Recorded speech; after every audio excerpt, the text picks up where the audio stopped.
Welcome to day 22 of the Gospel of John Book Club. We're doing it. We're doing it. We're in doing week. it. Yes. What is this? Week 4? I don't know, but we're doing it. Week 4. This is week 4. You're doing good. And if you're falling behind, it is okay. If you're not keeping up every day, don't sweat it. Do what you can. Just try to continue to get through it. Do what you can. We won't take it personally. Just as long as you're reading and you're getting something from it. God is pleased. God is pleased, yes. All right, so in today's reading is seeing, believing. Not always, but let's see what Jesus says. All right.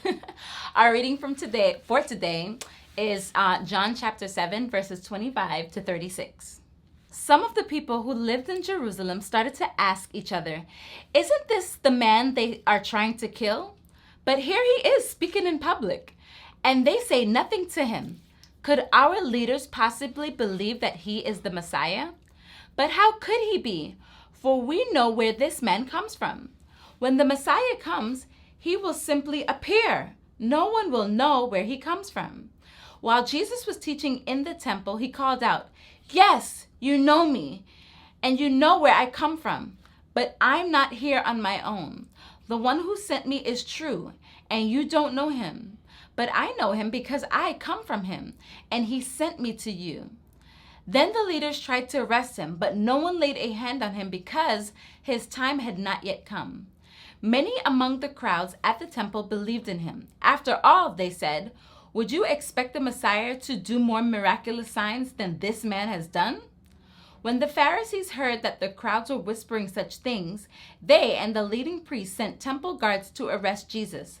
But Jesus told them, "I will be with you only a little longer. Then I will return to the one who sent me. You will search for me, but not find me. And you cannot go where I am going." The Jewish leaders were puzzled by his statement. "Where is he planning to go?" they asked. "Is he thinking of leaving the country and going to the Jews in other lands? Maybe he will even teach the Greeks. What does he mean when he says, 'You will search for me, but not find me, and you cannot go where I am going'?" Yeah, so man, I love it how Jesus is like, he's really clear and really plain about what he's saying, but it's so confusing to them.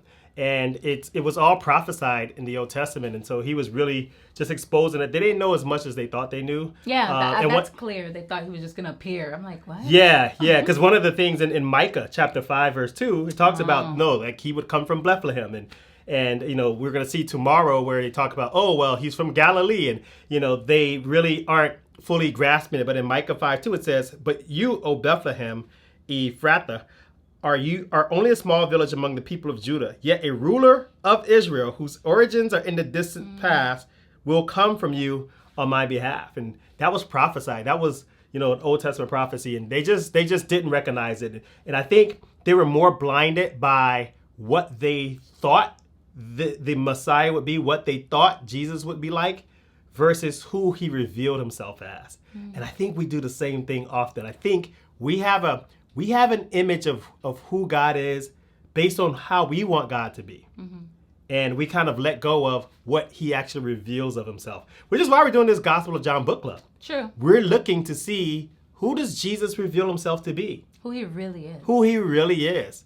And how does that factor in with him just in his fullness, being God, also being human at the same time, the relationship between God the Father and Jesus. And so I think it's so exciting. But I think one of the things I just want to kind of maybe talk about is, do you let what you have seen Jesus do lead you to believe?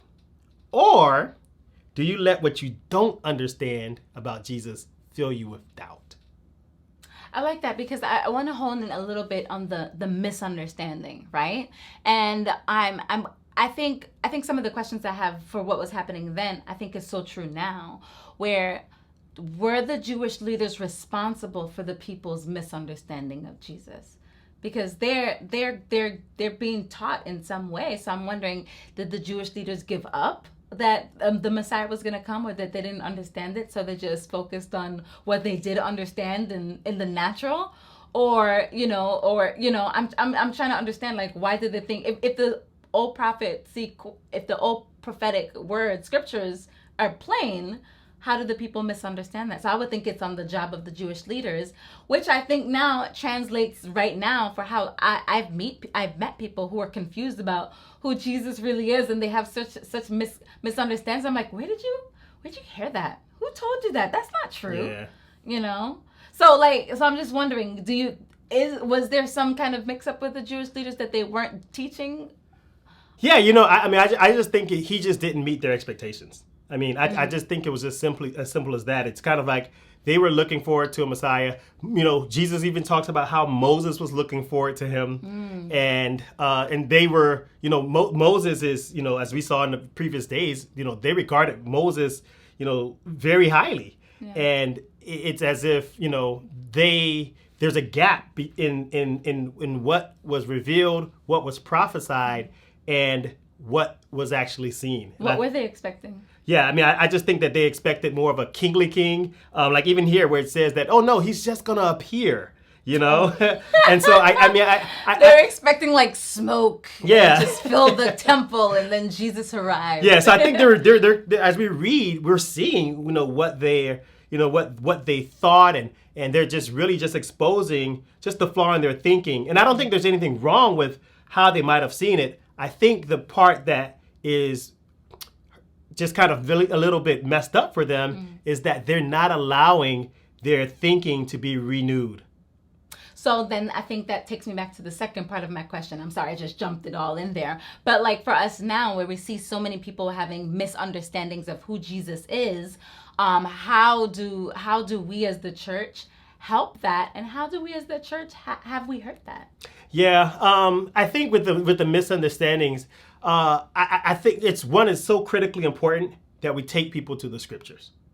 Because when we're in the scriptures, I don't know about you guys, but send us some comments, send us some emails, whatever. This is why we're doing 60 Days of Summer, to get you in the scriptures. I think it's clear, and we even get the insight of being able to see how people misunderstood Jesus, so that we don't fall into the same trap, right? But I think the human condition is the human condition, right? So for some people, I love it in verse 31, it says, many among the crowds at the temple believed in him. After all, they said, would you expect the Messiah to do more signs than this man has already done? They're like, that was very simple. Yeah, it was. Signs. So for some people, they accepted it as they saw it, and maybe they didn't understand everything, right? But they didn't allow what they did see Jesus do to confuse them. They were like, you know what? I've seen enough. I believe. And I think there were others who were like, yeah. It's not all adding up to me right now. Wow. And they allowed for what they couldn't understand, because I think God is so much more complex than our human minds are able to understand. Yeah. And so for some people, because we can't fully understand, like we want to fully understand everything about God before we're convinced that Jesus is him. You know what? And I think even the fact that he was still preaching publicly, and the people were just confused, like, wait a minute, so the leaders are okay with this? So I thought they were trying to kill him, and so it was like, I guess it's fine, So I feel like Jesus was defying, just kind of doing what he wanted to do. Yeah. But there's a question that I really like, this idea of they being afraid that he was going to go to the Greeks. What was that about? One more time? Maybe he would even teach the Greeks. Maybe, yes. Well, yeah, I think they were trying to figure it out. Were Greeks like Gentiles? Or the Greeks were the Greeks were the Gentiles. So there's the Jews non-Jewish people. And everybody else who's non-Jewish are the Gentiles. Okay. And I think they were just they're trying to figure it out, because Jesus is talking about, hey, like, okay, well, I'm only going to be here for a little while, then I'm going to go away. So he's referring to that eventually he's going to die, he's going to resurrect, and then he's going to go and ascend into heaven. But they think he's about to be a tyrant. They can't. And Jesus is build an army. Jesus is saying, I'm sent from God. I'm here to do my Father's work. Like he's trying to connect them to the bigger picture, but they're still stuck in their human understanding. And I think we do a disservice to ourselves when we allow for our human understanding, our human limitations, to try to understand an infinite God. But what is the way around that? Because I think on one hand, they couldn't really help it, right? Whereas now, I think it may be a little different. Why couldn't they even see the miraculous signs? Yeah, I mean, I don't think we can really identify exactly why they couldn't understand, but I think what it calls us to do is that as God reveals himself, Yes. as Jesus goes through and, as we identify who Jesus is through the scriptures, we have a choice to make. And the choice is, Absolutely. will you believe him as he says he is? Or do you need to see more that you won't ever see and always be filled with doubt? That's And I what the faith think comes that's in. where, and I was just about to say that. It I took it from requires... you. It requires faith. There's no way around it. There's no way around the faith component. That's awesome. Yeah. And the Bible says without faith, it's impossible to please God. And so we're left to, believe what has been revealed to us and trust God for the parts that we don't understand. And just believe. And it's, that's what faith is. Faith is the evidence of things unseen. The substance of things hoped for, the evidence of things unseen. And you only need a little bit. Only a little bit. And that's the thing, we can pray and ask God to help the parts that we don't understand. Yeah, so keep the faith.